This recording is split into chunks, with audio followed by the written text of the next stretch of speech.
Proverbs chapter 1, verse 9.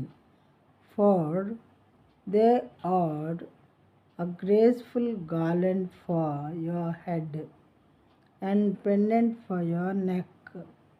అవి నీ తలకు సొగసైన మాలికయు నీ కంఠమునకు హారములనయుండును. అవి అంటే ఏవి?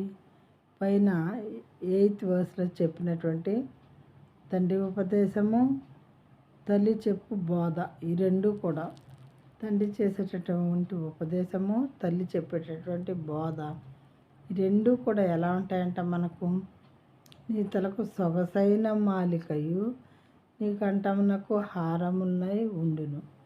వీటితో మనుషులు అలంకరించుకున్నప్పుడు అందంగా కనిపిస్తూ ఉంటారు. ఆ రకమైనటువంటి ఇది ఎక్స్టర్నల్ అందం కాదు, కానీ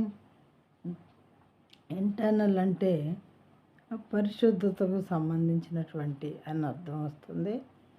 పరిశుద్ధమైనటువంటి జీవితం జీవించడానికి సహకరించేటటువంటివి ఈ సొగసైన మాలిక, కంఠహారములు అనేవి యాక్చువల్గా మరి ఎక్స్టర్నల్ బ్యూటీకి సంబంధించినవి కావు, కానీ మరి స్పిరిచువల్ బ్యూటీకి, హార్ట్ యొక్క హోలీనెస్కి సంబంధించినటువంటి మాటలు అన్నమాట ఇవి.